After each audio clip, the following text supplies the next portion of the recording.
साथियों, इस वीडियो में मैं माना गांव के संपूर्ण दर्शन कराने वाला हूं। माना गांव का संपूर्ण टूर करने वाला हूं। माना गांव सरस्वती नदी के तट पर स्थित एक छोटा सा सुंदर सा गांव है, जो कि बद्रीनाथ धाम मंदिर से 3 किलोमीटर की दूरी पर पड़ता है।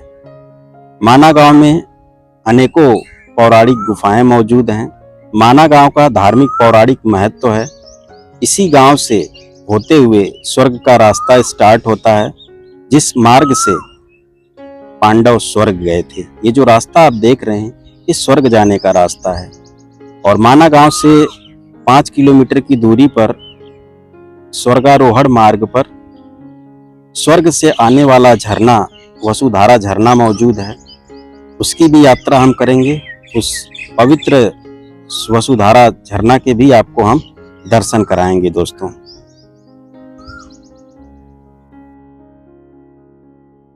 नमस्कार दोस्तों, देवभूमि उत्तराखंड के बद्रीनाथ धाम में आपका स्वागत है। साथियों, अभी आप बद्रीनाथ धाम के दर्शन करें। अलकनंदा नदी के तट पर स्थित बद्रीनाथ धाम 4 तीर्थ धामों में सबसे बड़ा धाम है। दोस्तों, अभी मैं बद्रीनाथ धाम में हूँ। यहाँ पर आप मां अलकनंदा के सुंदर दर्शन कर रहे हैं। यहाँ से आगे 3 किलोमीटर दूर माना गांव है, जिसे माड़ा भी बोलते हैं। इस वीडियो में मैं माड़ा गांव का या फिर कह सकते हैं माना गांव का संपूर्ण टूर कराने वाला हूं। और जितने भी दर्शनीय स्थल हैं माना गांव में, उन सभी के मैं दर्शन कराऊंगा। वो जो सामने आप रास्ता देख रहे हैं, वो माना गांव के लिए जाता है। तो चलिए अब हम बद्रीनाथ धाम से माना गांव की तरफ प्रस्थान करते हैं। बद्रीनाथ धाम मंदिर से मात्र 3 किलोमीटर की दूरी पर स्वर्ग की गोद में, बर्फीली पहाड़ियों की गोद में अलकनंदा नदी और सरस्वती नदी के संगम के तट पर माना गांव स्थित है। दोस्तों, माना गांव में ढेर सारी पौराणिक धार्मिक स्थल हैं, जहां पे बड़ी संख्या में श्रद्धालु भक्त टूरिस्ट दर्शन करने के लिए जाते हैं। और माना गांव वह गांव है जिसे पहले भारत का अंतिम गांव कहा जाता था, लेकिन वर्तमान भारत के प्रधानमंत्री नरेंद्र मोदी जी ने प्रथम गांव की जगह, अंतिम गांव की जगह प्रथम गांव कर दिया। तो अब माना को प्रथम गांव का दर्जा मिल चुका है। ये भारत का पहला गांव है जिसे माड़ा या फिर माना के नाम से जाना जाता है। छोटा सा गांव है दोस्तों। और माना गांव वो स्थान है जहां से सरस्वती नदी का उद्गम होता है, सरस्वती नदी का ओरिजिन होता है दोस्तों। तो सबसे पहले हम जो दर्शन कराने वाले हैं वो है गणेश गुफा। वैसे तो यहाँ पे अनेकों चीजें हैं दर्शन कराने के लिए। गणेश गुफा है, बस इसके अलावा वेदव्यास गुफा है, साथ ही साथ सरस्वती नदी है, भीम पुल है, स्वर्गारोहण मार्ग है, वसुधारा झरना है। लेकिन सबसे पहला जो हम दर्शन कराएंगे माना गांव में, वो है गणेश गुफा।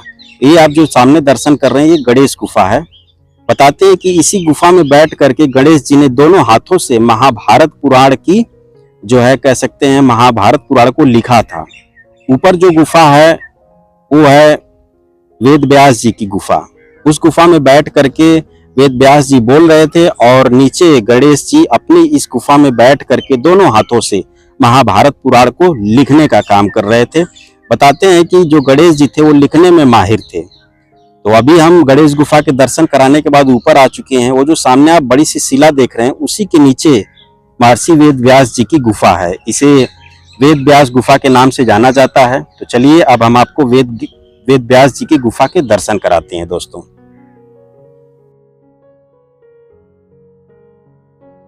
ये सामने वेद व्यास जी की गुफा है। एक बड़ी सी चट्टानी शिला के अंदर गहरी सी गुफा है दोस्तों। तो अभी चलिए गुफा के अंदर हम प्रवेश करते हैं। ये देखिए, काफी बड़ी सी गुफा है दोस्तों। इसी गुफा के अंदर बैठ करके महर्षि वेद व्यास जी ने महाभारत पुराण की रचना की थी, वेदों का संकलन किया था और अन्य पुराणों की भी रचना की थी। यही वो दिव्य गुफा है। और ये जो सामने आप मूर्ति देख रहे हैं, वेद व्यास जी की मूर्ति है, महर्षि वेद व्यास जी की। बिल्कुल इसी स्थान पर, जहां पर इनकी मूर्ति, इसी स्थान पर बैठ करके वेद व्यास जी बैठ करके बोल रहे थे। और नीचे गणेश गुफा में बैठ करके गणेश जी दोनों हाथों से लिखने का काम कर रहे थे। तो इन दोनों गुफाओं में बैठ करके महर्षि वेद व्यास जी ने और गणेश जी ने महाभारत पुराण की रचना की थी, वेदों का संकलन किया था और भी अन्य पुराणों का जो है रचना की थी। तो हमने जो है गणेश गुफा और महर्षि वेद व्यास जी की गुफा के दर्शन करा दिए हैं। अब नीचे चलते हैं, सरस्वती नदी के दर्शन कराते हैं। दोस्तों, सरस्वती नदी जो है उसका जो दृश्य है वो सिर्फ यही माणा गांव में ही दिखाई देता है। माणा गांव में मुश्किल से 400 से 500 मीटर चलने के बाद जो सरस्वती नदी है वो विलुप्त हो जाती है दोस्तों। क्यों विलुप्त हो जाती है ये भी मैं बताऊंगा। इसके बाद पाताल मार्ग से होते हुए प्रयागराज त्रिवेणी संगम में जाकर के गंगा यमुना में इस सरस्वती नदी का संगम होता है। तो सामने आप देखें सरस्वती नदी का उद्गम हो रहा है। तेज जल धाराओं के साथ सरस्वती नदी यहाँ उद्गम हो रहा है दोस्तों। और ये जो जलधारा आप देख रहे हैं ये कैलाश मानसरोवर से ये जलधारा आती है, सीधे यहाँ पर आकर के गिरती है। ये कोई सामान्य जलधारा नहीं है दोस्तों, ये कैलाश मानसरोवर से आने वाली जलधारा है। तो इससे जरूर आप बोतल में भर करके पिए, इसको आचमन करें, घर लेकर के जाएं दोस्तों। ये पवित्र जलधारा कैलाश मानसरोवर से आती है।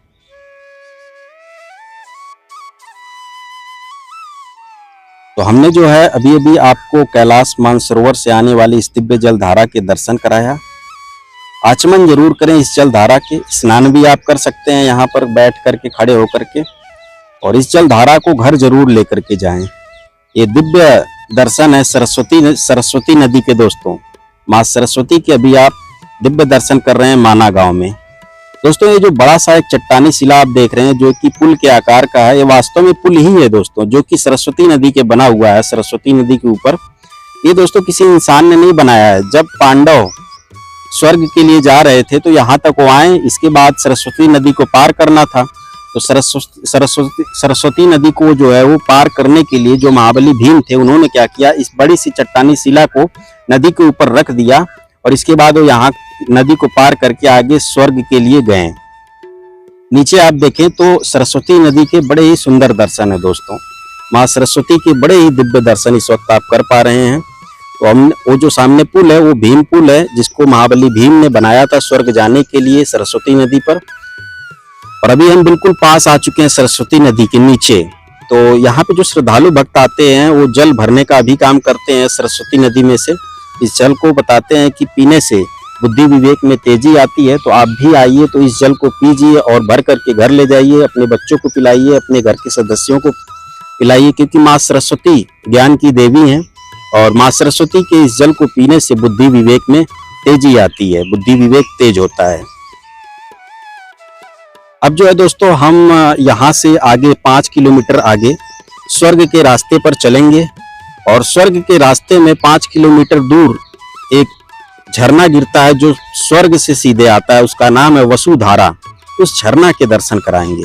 तो वसुधारा यहाँ से 5 किलोमीटर की दूरी पर है दोस्तों, जिसके मैं दर्शन कराऊंगा इस वीडियो में।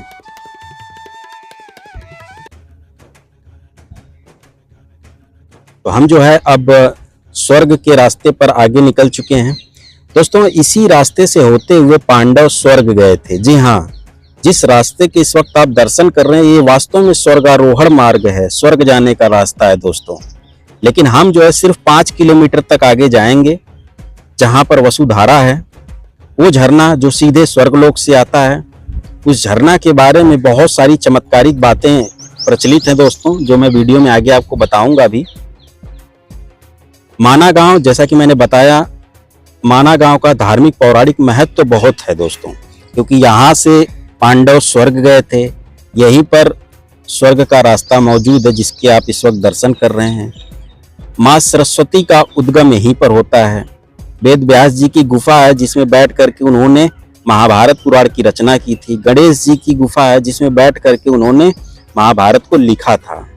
ये सारे पौराणिक धार्मिक महत्व वाले स्थान माणा गांव में ही हैं। तो इसलिए जब भी आप बद्रीनाथ धाम यात्रा करें तो बद्रीनाथ धाम से मात्र 3 किलोमीटर की दूरी पर माना गांव है, जरूर आएं, यहाँ पर घूमें, यहाँ पर वसुधारा झरना की ट्रैकिंग करें, जो कि माना गांव से 5 किलोमीटर की दूरी पर स्वर्गारोहण मार्ग पर पड़ता है। हम जो है निकल चुके हैं दोस्तों। जब आप स्वर्गारोहण मार्ग पर चलते हुए वसुधारा झरना की ट्रैकिंग करें तो अपने साथ एक बोतल पानी जरूर रखें, क्योंकि रास्ते में कहीं पर भी खाने पीने की दुकानें नहीं मिलती हैं। तो अपने साथ बोतल का पानी और एक बिस्किट जरूर रखें और इस बात का ध्यान रखें कहीं पर भी रास्ते में कूड़ा कचरा न फेंकें। इस खूबसूरती को बचा करके रखें। जी हाँ, स्वर्ग के रास्ते पर जब आप चलते हुए वसुधारा झरना जाना चाहते हैं तो इस टाइम जो लगता है वो 3 घंटे का समय लगता है, 2 से 3 घंटे का समय लगता है जाने में, क्योंकि जो चढ़ाई है वो काफ़ी खड़ी रहती है, इस वजह से थोड़ा मुश्किल होता है। बाकी उतरते टाइम तो आप 1 घंटे के अंदर अंदर 40-45 मिनट में वापसी आ जाएंगे, लेकिन जाते टाइम 2.5 से 3 घंटे का समय लग जाता है।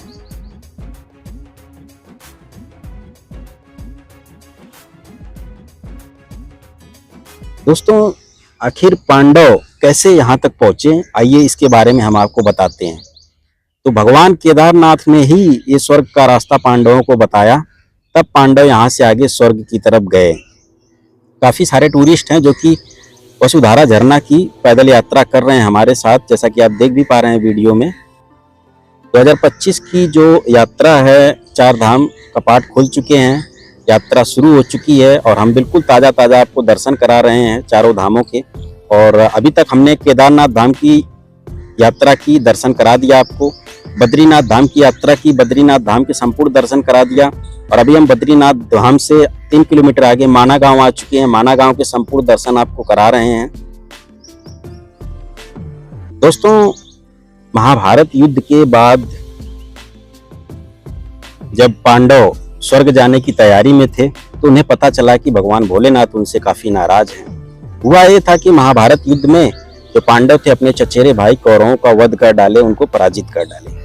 इसी बात से भगवान भोलेनाथ नाराज हो गए, क्योंकि ये जो युद्ध था ये चचेरे भाइयों के बीच हुआ था और परिवार के सदस्यों के बीच खून खराबा होना ये मानवता के लिए खतरा था। बेशक जो कौरव थे वो अधर्मी थे, अन्यायी थे, पापी थे और पांडव भी नहीं चाहते थे वध करना, लेकिन मजबूरन उनको वध करना पड़ा कौरवों का।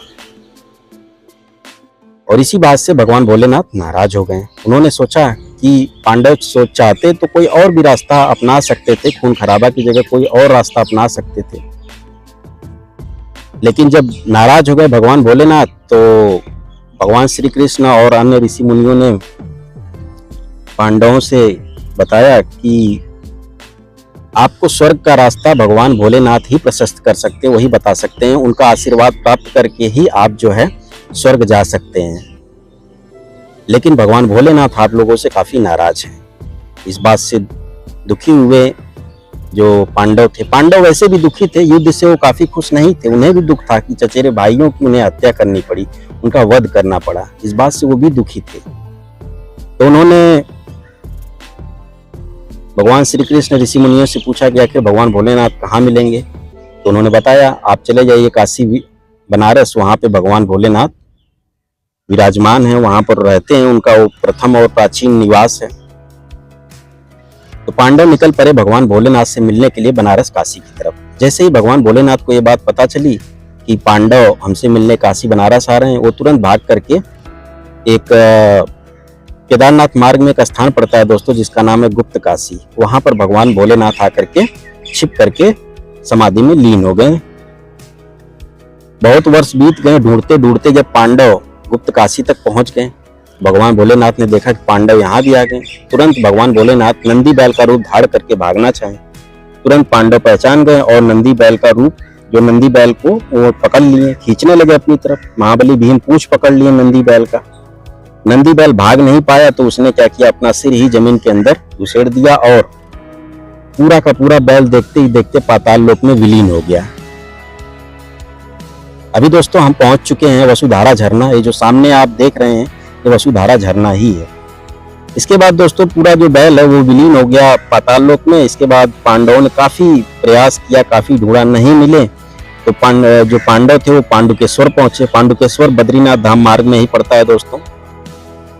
वहां पर अपना राजपाट सब कुछ राजा परीक्षित को सौंप करके वो 5 अलग अलग स्थानों पर उत्तराखंड में तपस्या करने चले गए। कई वर्ष हो गए तपस्या से। जब भगवान शिव प्रसन्न हुए तो पांडवों को दर्शन दिया। दर्शन देने के बाद उन्हें आशीर्वाद दिया और स्वर्ग का रास्ता पांडवों के लिए यहीं पर ला करके दिखाया। इसके बाद पांडव यहाँ आए, यहाँ से वो स्वर्ग के लिए चले गए। और ये जो आप झरना देख रहे हैं यही है दोस्तों वसुधारा झरना। इस झरने के बारे में कहते हैं कि इस झरने की जल की बूंदें पापी व्यक्ति के ऊपर नहीं गिरती हैं और जो पुण्य आत्मा वाला व्यक्ति होता है उसके ऊपर इसकी जल की बूंदें खूब बरसती हैं। ये देखें यहाँ पर काफी सारी बर्फ जमी हुई है दोस्तों। यहाँ हमेशा बर्फ रहती है क्योंकि यह स्थान बहुत ठंडा है। ये देखें यहाँ जल में अगर आप हाथ लगाएंगे ना तो बिल्कुल आपका खून जम जाएगा, इतना ठंडा जल होता है। ये झरना सीधे स्वर्गलोक से आता है दोस्तों। इस झरने के बहुत सारे चमत्कारिक गुण हैं। इस झरने में ढेर सारे औषधि गुण युक्त हैं दोस्तों, और साथ ही साथ इसमें बहुत सारे पोषक तत्व भी मौजूद हैं। तो जब भी आप यहाँ पर आएं तो इस झरने के जल को बोतल में भर करके जरूर घर लेकर के जाएं दोस्तों, और कम से कम यहाँ भर करके खूब जी भर के इस जल को पिए। वास्तव में ये जल नहीं अमृत है दोस्तों, क्योंकि ये सीधे स्वर्गलोक से आता है। और इस जल की, इस झरने की, इस वसुधारा झरना के जो जल है उसी के ऊपर गिरता है। जो पुण्य आत्मा वाला व्यक्ति होता है, पाप आत्मा वाले व्यक्ति के ऊपर इसकी बूंदें नहीं गिरती हैं दोस्तों। ये दिव्य चमत्कार है इस वसुधारा झरना का। तो माना गांव में घूमने के लिए इतनी सारी खूबसूरत खूबसूरत स्थान है दोस्तों। ये माना गांव बद्रीनाथ धाम के बिल्कुल पास में है, और जब आप वसुधारा झरना यहाँ पर आते हैं ना, आपको बिल्कुल स्वर्ग जैसी अनुभूति होती है। चारों तरफ खूबसूरत स्वर्ग के पहाड़ और उनके बीच में एक खूबसूरत वसुधारा झरना, और साथ ही साथ यहाँ पर ढेर सारी बर्फ।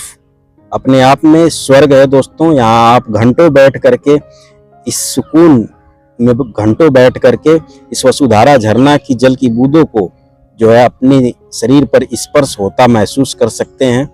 इतनी शांति सुकून यहाँ मिलती है आने के बाद दोस्तों। तो यहाँ जब भी आप आए, मैं आपसे यही कहूँगा, सुबह सुबह चलिए, 10, 11, 12 बजे तक आप यहाँ पहुँच जाइए। 2 घंटे कम से कम यहाँ व्यतीत करिए, बहुत ही मजा आने वाला है दोस्तों। चारों तरफ का आप दृश्य देखें, बिल्कुल स्वर्ग जैसा सुंदर स्थान है।